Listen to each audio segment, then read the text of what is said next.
Hello and welcome to the Make Things Better podcast. Today I'm joined by Katie Merrien. Welcome on the show, Katie. Thank you. How are you doing today? Really good, yeah. Excited to be here. Thanks Thank for you. coming all this way as well. You've come from Brighton, haven't you? Yeah, absolutely. But yeah, excited to be here. Manchester's lovely, so yeah. Yeah, thanks so much. So do you want to start off by telling us a little bit about yourself and what you're doing at the moment? Sure. So yeah, I'm Katie, and my business I've got is CommuniKate Design with a K, because I really like a pun. And it was going to be CommuniKate, but it didn't sound as good. So I basically set up my own business 5 years ago. Went full-time 2 years ago, and what I do is make information more accessible and inclusive. So I turn complicated information or big blocks of text into images, pictures, infographics, animations. I do something called graphic recording, which is a live version of drawing infographics, basically. So at meetings with lots of felt tips. And I work with lots of different people to turn things that are really complicated into something that everybody can understand.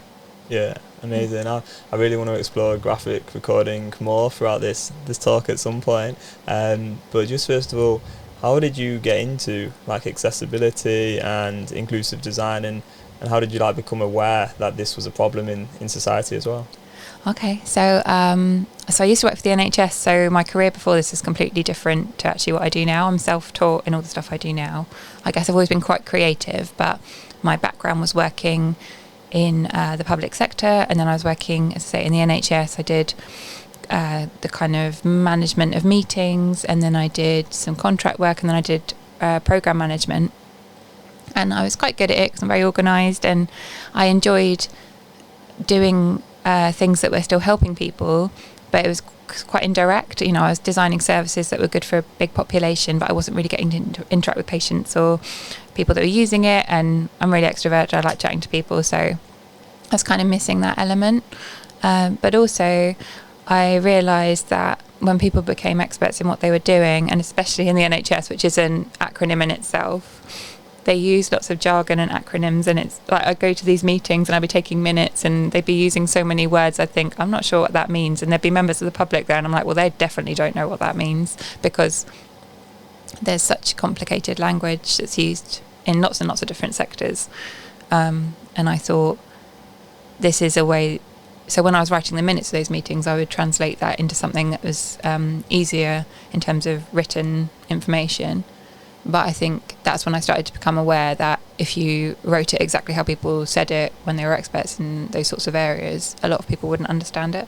Yeah, and I think that point about the NHS using a lot of words that like jargons, that can go down even through to like just like small, quite significant like conversations. Mm-hmm. So one example I know is like when my mum goes to hospital, she'll have a conversation with a consultant, and quite often she doesn't really know what he's talking about. Mm-hmm. Or what she's talking about, and then she'll come home and she's quite confused. And I think having that certainty over like, okay, what line of treatment is she on next, mm-hmm. what the side effect's going to be, what stage is she at with her treatment, whatever it is, that's like really, really valuable. And so that like language kind of barrier really is so important, especially in the NHS and then in every area of life as well though. So do you want to share how do you go about like writing down that jargon, and what do you do if like you don't know what that jargon is? And it's not just writing down, is it? Because it's drawing, it's illustrating, yeah. And yeah, just do you want to just answer that whole question? I feel like there's a lot there to uncover. Absolutely. So I suppose that from the perspective of things that I don't know, I'm quite a confident person, so going into those meetings and so on as well, if necessary, I would. If it was a big public meeting, I'd probably make a note and come back to it later on for the kind of the write-up, if I wasn't kind of participating in the meeting myself. But in general, I would just ask somebody there and then, which is a lot easier to do if you're an extrovert or if you're someone that feels confident in that situation. And that was also me within a working environment, like you were saying about coming to a healthcare appointment. That's a very different environment for someone that's coming into that kind of getting that diagnosis or talking to a medical professional about something, and that can be a really stressful place as well, I think. And when someone's feeling stressed or anxious anyway, taking in that information can be a lot harder. Whereas when I was at those meetings or at events and so on, I've got my piece of paper with me, I've got my notebook. So my notebook used to be filled with shorthand writing, and now it's full of doodles basically instead, because it's a lot more engaging for me to kind of look back later as well, and it's always good to practice my graphic recording, I guess, anyway, in any conversation that I'm in.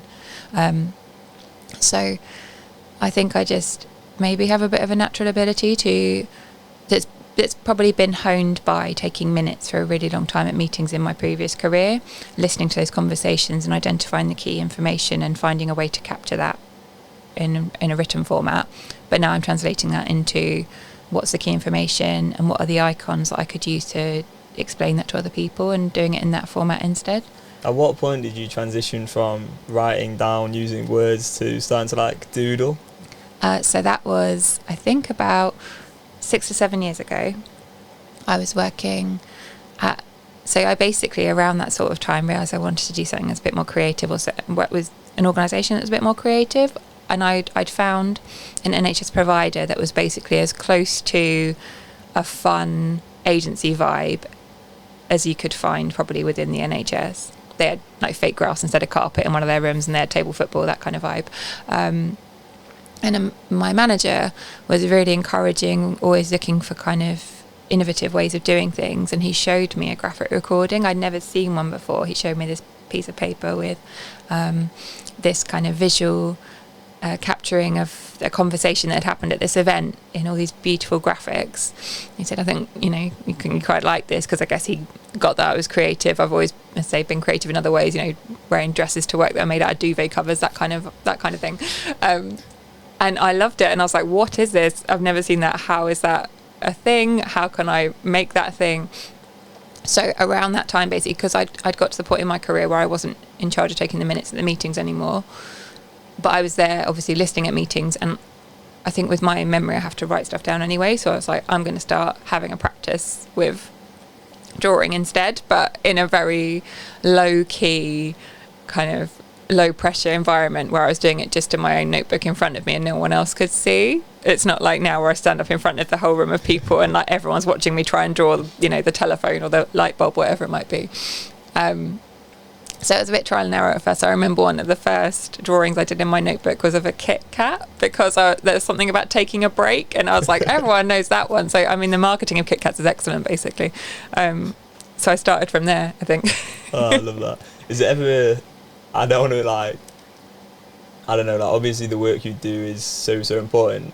How do you feel about people ever comparing it to Pictionary? I love Pictionary. I think that's fine, because ultimately Pictionary is, I guess it's a version of what I do. And I think that I've realised from kind of the last few years of working in what I do that the stuff I create is fun. It's not making light of subjects, but it's an easier way for people to engage, because even with difficult or complex subjects, I think having a bit of levity and a bit of the human aspect of, kind of, I don't know, the style of my drawing, I suppose, is a bit more childlike, and the characters I make in my animations are quite cartoony. But that's just a really engaging way for people to kind of understand stuff. Yeah. So, but I am pretty good at Pictionary. I bet you are. Practicing it for a living. Absolutely, yeah. It's probably cheating. I probably shouldn't play. The thing is, I guess, often seeing something visually, you can really understand the story better from that than just words, unless you're a master of words. But sometimes meeting minutes can be quite boring, and so it can be kind of hard to understand okay, well, what do we actually need to do next, or what have we actually talked about in this meeting? But I can personally definitely see how visually this would be really, really useful to take something away. And the other thing is, I don't know if evolution comes into this or not, but a long time ago we did we shared information through visuals, right? We think about cavemen. Yeah, exactly. It's so true. So I think there's definitely something to it, and I just think it's such an interesting world, because hypothetically we could live in a world where most minutes are, not most, but a lot more minutes than they are now are taken with drawings, right? Yeah, I think I'm not anti-words. I think that words are important, and I think through everything that I do I try and advocate for choice, because one size is never going to fit everyone. And I know there are some people where visuals isn't the way they'd want to engage, but I think that visual summaries are so much more universal. If you think about, as you say, with pictures, I normally give examples of things like when you go to the airport in another country, you know where to find your luggage because you've got the little symbol of a bag, so you can kind of follow the arrows. Or IKEA furniture doesn't have any words and instructions of how to put it together. I'm still not very good at putting it together, but like that's not due to the instructions. Like they are genius. I think that's just that's not how I'm wired or something. But having those pictures, as you say, it is a much easier way for people to engage with it, understand it and take it away. I've had some really lovely feedback from events that I've done. I've done a series of events for a musculoskeletal health company, and they invited members of the public to these conversations, these days where they talked about service improvements, and they all fed in their ideas, and I drew these big graphic summaries of what had been talked about during the day. And then at later events, they'd have all the previous ones displayed on the wall.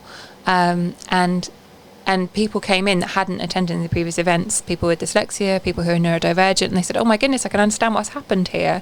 And as you say, a big block of minutes, to some people that's a barrier in terms of accessibility anyway, but also it isn't particularly engaging for a lot of people.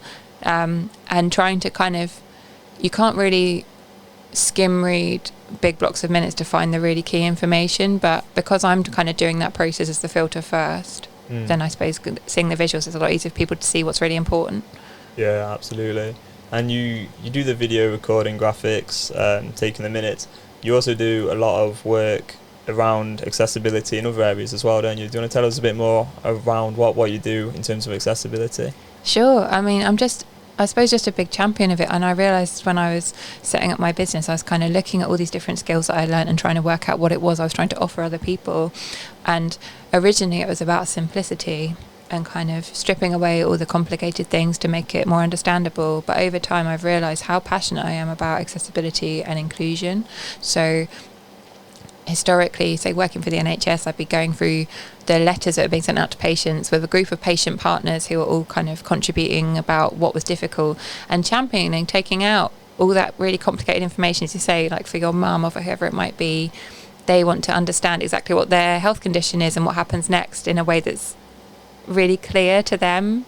You don't want just understanding what it is about your health condition to be the first barrier to kind of getting well. But then over time, because I've wanted to make things that are more accessible and inclusive for everybody, where I say offering choice is important, I try and make everything as accessible as I can to as many demographic groups as possible, because I realise there are lots of people out there that have barriers to understanding, just because of it's like the social disability model of the way that the world is ultimately. So it might be someone with a visual impairment, or someone who's neurodivergent, or someone with a different primary language, or a child, or someone with dyslexia. There's all these different groups of people, all of whom have individual needs and preferences.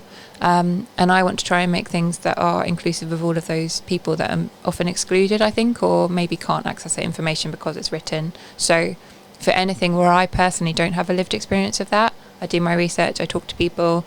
I'm not saying I'm an expert, I'm always learning, but I try my absolute best to try and bring everything that I've learned into the stuff that I make.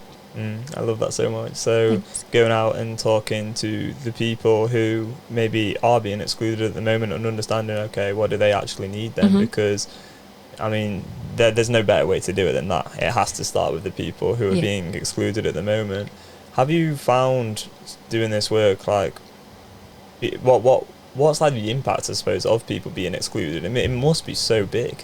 Absolutely. Well, it depends on who you're talking to about kind of what you're kind of highlighting as the potential impact for them, because there are some businesses or business owners that are very aware of the importance of including people, because if it's someone like a local council, they are providing a service that caters to everybody, so they need to make sure that everybody can access their council tax bill or know how to get in touch with the social care team or whatever it might be. So part of that's about accessibility in terms of digital accessibility, like websites and so on as well, but also providing that information to people about day-to-day basic requirements that they might need to meet. So obviously for that kind of perspective, people are missing out on things that are really crucial to daily life because they don't know how to access that information, they don't know it exists. They may just not have a way of kind of finding out what they need. And then there are other businesses where maybe that's not at the forefront of their mind yet. I think people are becoming more conscious about accessibility being really important because why would you want to exclude anybody? Like what? Like I don't think anyone's going to stand up and be like, I'd really like to exclude these groups of people from my business, but that's kind of what they're doing because they're not being inclusive. So from that perspective, I guess you can go down the financial route of there are lots of people that would probably want to be your customers if you catered to them by creating information about your business that they could access and made them feel seen and understood. Because I think if someone thinks, well, this business doesn't get me and who I am, they're not going to buy from them. So kind of both sides. Yeah, there's a lot of reasons to make content accessible, for sure. Do you think there's any reason why organisations make content inaccessible, and they may be not doing this consciously or thinking about it, but is there any main reasons that stand out to you? I think, as I say, I don't think it's conscious. I don't think anyone is proactively trying to exclude people. I think that we as humans tend to default in the communication methods that are the easiest for us, and our world is very wired towards written communication. If you think about meeting minutes or writing a report or applying for a grant or getting an email or a text message or all those things, that's kind of how the world's been working for a really long time. Apart from cave paintings, but that's kind of been the default, and because that is the default, and for a lot of people, writing is okay. They kind of carry on with the writing, but also trying to make things accessible. It is complicated and it costs money. That's the other thing as well.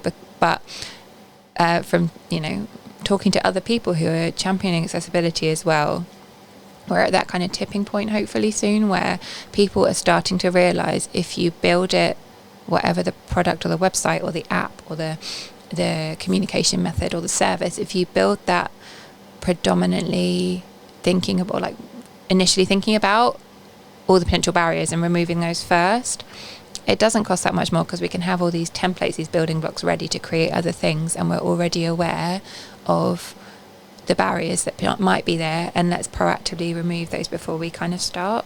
There'll always be evolution around that, I think, because, as I say, every individual is different. We're always learning more about the best ways to make things accessible, and each service or individual will have kind of unique factors, but that's a really good place to start, I think, thinking about all the ways in which we can make stuff more accessible right up front. Retrofitting it, I think, is something that, again, costs more money later on. And also, while some elements of accessibility aren't legally required, that's also the thing that ultimately you can end up getting financially penalised for. And I don't know, very maybe naively, but I'm like, also, why wouldn't you want to include everybody in the first place? yeah, absolutely. Do you think there has been a shift in recent years towards creating websites and digital that is more accessible? Yeah, absolutely. There's more guidelines around that now, and that's stuff that I'm still learning about because, as they're coming to all of this kind of from a completely different background, and everything I'm picking up is kind of stuff that I'm learning for myself and trying to do my research around, and there's the whole internet out there for me to read, so it's kind of trying to pick the bits that I think are going to be the most helpful from talking to other people who kind of got that advice around this is something that's really useful. But yeah, there's loads of guidelines now that are basically step-by-step instructions on kind of how to double check how your website's working, how your app's working, and then I'm also a big champion of just getting a focus group of your users together, your patients, your clients, whoever it might be, because getting feedback from people who are really using it is so critical in identifying any of those things that you just might not have thought about for individuals. Talking about things that you may not have thought about, has there been anything that has surprised you on your journey around accessibility and inclusive design? I think it's just been more kind of learning as I go about how to balance some of those aspects, because I suppose I've set myself up quite a big challenge in trying to make stuff as accessible for everybody, because, as I say, one size doesn't fit all, so I'm trying to make it accessible for still the majority of people, and I don't mean like the majority is in the people that don't have any of those characteristics, I mean like as many people as possible. So I've had to change stuff that I've created, the way I've worked and stuff I've created over the years. I used to work with much brighter colours, for example, because I was like, oh, they're engaging and fun, and I really like yellow, so I was like, I'm going to put loads of yellow everywhere. Turns out yellow isn't particularly helpful for some people with autism or certain kinds of neurodivergence. They find that a really overstimulating colour, so now I work in pastel colours. They're not my favourite, but they're more accessible, so that's what I'm going to do, because like it's not a big change for me, but it makes a huge difference for other people. So yeah. That's so interesting. I would never have known that. No, because when you were saying like about yellow, I was more thinking of like maybe a contrast checker, and, like WCAG guidelines. But yeah, I've never come across how like colours can be perceived by different groups of people in different ways, and maybe be more stimulating or less accessible in various ways. So that's so interesting. Absolutely, yeah, because as you say, with colour, there's so many like layers to it, because you've got contrast checking where you're thinking about, does the text sufficiently stand out against the background, but that's for all different kinds of visual impairments as well. You have to think about that. And then also, is it still legible if you were to look at it in, well, black and white theoretically, but if you essentially turn that into a monochrome web page, would that still be visible? Also, I use obviously a lot of infographics and icons in my work, so things like ticks and crosses and like signs with the kind of slash through, like you get like a road sign kind of, stop or whatever it might be. But I have to be conscious that I can't use solely colour to kind of denote anything in the work that I make as well, because if someone can't see colour, that they're not going to be able to tell the difference between those two elements as well. So yeah, there's a lot to kind of think about, but I really like a challenge anyway, so I think it's quite a fun one to work out, and always learning about that stuff. Just I'd hope it means that my work's getting better every time. Yeah, I love it. And you can always learn, I guess, and that's the amazing thing. Absolutely. You can just keep on learning about this stuff, and it's great that it is becoming more accessible. I think there's such a long way to go, but things are heading in the right direction, and with the guidelines in place, I think more and more companies are hopefully adhering to it. But I do still too often see websites that are just totally inaccessible, and I think there's still a lack of awareness around it for a lot of people, because I know up until working at Hive IT, I wasn't very aware of this stuff, and then once you learn a bit more about it, it's hard to like unknow that stuff, so once you know, yeah. But I still have so much learning to do, hence why I wanted to talk with you and other people about accessibility. Yeah, I totally get that. And yeah, I'm I definitely do as well. As I say, I think from not having lived experience of some of those conditions, there's things that you don't think about day to day that are always things to be learning about. But if you're passionate about it and kind of wanting and open to learning, then it's a really exciting journey to be going on, because lots of other companies or individuals are doing the same. To kind of get to hopefully a world where things are just a bit more accessible for people in general. What sort of projects have you been working on? I've got a few different things going on at the moment, which is really nice actually. So some of them are kind of more I guess personal projects in terms of stuff around my business, because people seem to be quite intrigued about who I am and what I do, which is really, really nice. I've been drawing an article today, an interview for a local magazine who have offered me a chance to essentially be interviewed, but rather than them interview me and write it down because of what I do, they said maybe I could just basically draw an interview. So I've been drawing a comic strip, which isn't something I've done before, but that's really fun, and I like kind of coming up with creative solutions to stuff. So I've got an animation underway that I'm working with a local author to make a little avatar of her. It's going to be a little cartoon version of her. It's going to be talking in this video for the Kickstarter for her book that she's publishing, which is really exciting. Learning to make avatars, like little cartoon versions of people, has been a really fun thing to do actually, because I've got a little cartoon of myself, and she is in some of the videos that I make. And then if I go to, say, a networking event, if I know the time slot that I've got for my business pitch, I'll make a video of that length, and then I can play that rather than stand up and talk, because my work's so visual. I think, why not show people? But I also feel like I should package that as a service for introverts basically as well. Like, if you don't want to stand up and pitch in front of 50 people, I'll make a tiny version of you and they can do it instead. Yeah, that's a great idea. I think a lot of people would benefit from that. I'd quite like that in some ways as well. Would you say there's any tips or advice that you would give to other people based on what you've learned in terms of accessibility and ensuring that websites or apps or whatever it is that people are creating in terms of content are more accessible? I think it's really good to have some tools available to help people that maybe don't have characteristics that might be creating barriers, or society creating barriers to those characteristics. To think about how different people might access that information or not be able to access that information. There's a free kind of person generator called Cards for Humanity, very different to the card game. So that one, basically, it does generate you 2 cards, but much happier ones of a person and then some characteristics about them. Which one came first, do you think? I think Cards Against, I would assume. So I don't know. I guess that maybe the founders of Cards for Humanity are big fans of it. I don't know, but yeah, very, very different vibe. Like, so basically you can press a button and it'll give you an example of a person and then some personality traits or some kind of potential barriers for them in terms of accessing information. So that's just a really handy way. You could generate 3 of those and kind of run them through your service in your head or on a flow chart or wherever it might be, and think, where are the sticking points of that person? Is there anything that's going to be really difficult for them to kind of access?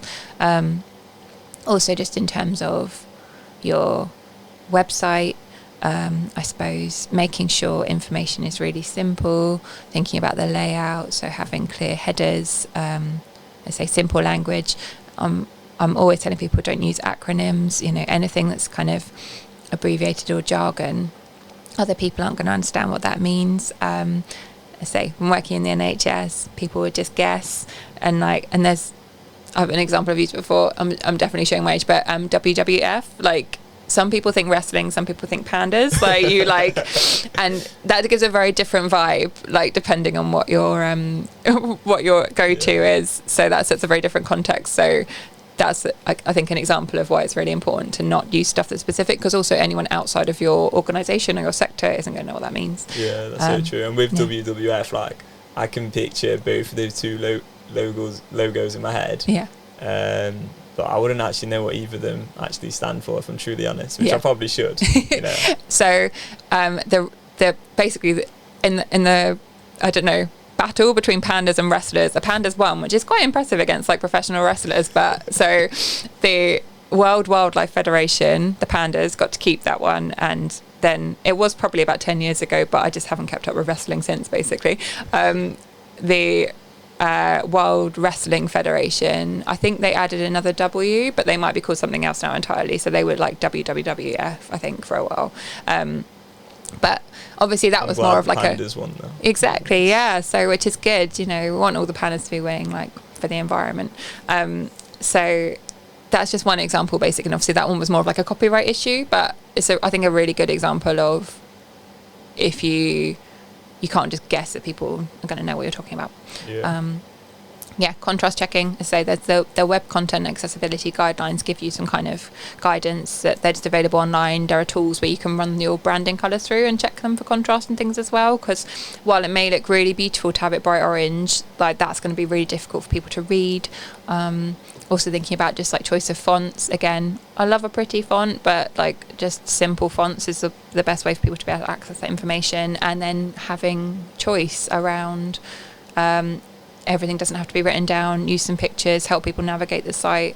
There's also stuff around, does it still look clear if you're magnifying it, because someone's trying to zoom in to kind of see the information. So yeah, there's a lot of guidance out there, I think, as well.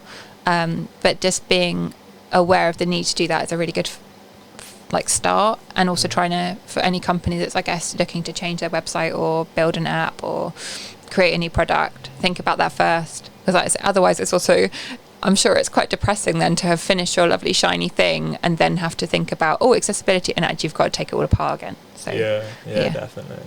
Yeah. And how about like inclusive design as well, like when you are creating it? Yeah. So part of the inclusion aspect for me is actually about representation of different demographic groups as well, because I think that we tend to predominantly portray certain characteristics, certain kinds of people.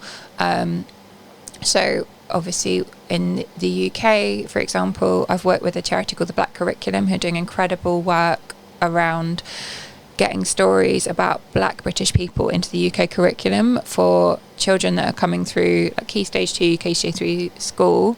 Historically, we were never told about any of those people, any of those events, which are all really important parts of our history. There's a lot of whitewashing and so on that's kind of happening there as well. But they are getting these stories, these amazing stories, and sharing them with the people that need to hear them, like telling these kids about them. But also children in those schools are seeing themselves and their history represented as well, which is just really important. So I'm basically trying to apply that, I think, to everything that I make. And I'm thinking I'm not just going to have a cast of like middle-aged white men in my animations. I want to be representing everybody in society, basically. So that's what I'm trying to do wherever possible. Yeah, I love that. It's so important.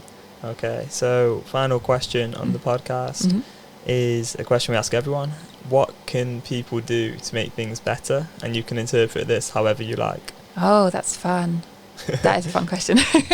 I suppose thinking about other people. Empathy, I suppose, is a really good one. I don't think anyone is purposefully not empathetic, but empathy can be a hard thing. But exploring, I say, those kind of barriers for other people, thinking about people that have got different circumstances to you, different experiences. Some things may not be as easy for them as they are for you. So talking to someone with a different condition, or doing some research, or reading a book that's about someone that's a very different person to yourself, I think that helps you kind of understand a little bit more about what other people might be going through and coming from.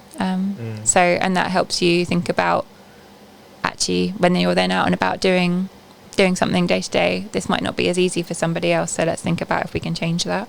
Maybe. Yeah, I love that. I think sometimes it can be hard to be empathetic to those who we never like meet or talk to, and I think that's a big problem as well, is that, you know, we can easily consider the needs of those who are very much like us, but we're not extending that empathy towards those who are not like us or don't share the characteristics that we resonate with most, you know. And I think that's so important, is to understand people who have maybe a very different upbringing, or have certain conditions, or just have a totally different brain to you. And I think that's just so important, because if you don't do that, then you'll never ever know or understand what they're like and what their needs are and how different they are, and what's best for them. And equally, you may not realise that you have certain needs that are totally different to them as well, because everyone's needs are totally different. And no one's needs are the right needs, you know? That's it, yeah, trying to cater to everybody's, definitely. I think in my experience of working with people that are interested in accessibility, a lot of them either have experienced something themselves, or a close friend or family member maybe has an accessibility need, and that's kind of what's driving them. But it would be really great if people were doing that, even if they didn't have that kind of personal drive, I suppose, as well. I'm not saying that's a bad thing to kind of have that as your reason for getting involved, but if you happen to not have anyone in your life with certain characteristics, it doesn't mean you can't start proactively thinking about that anyway. Yeah, definitely. I love that. All right, thanks so much for coming on the podcast, Katie. Thanks for having me. Where can people find you? So you can find me on the internet, I guess. My business is CommuniKate Design with a K.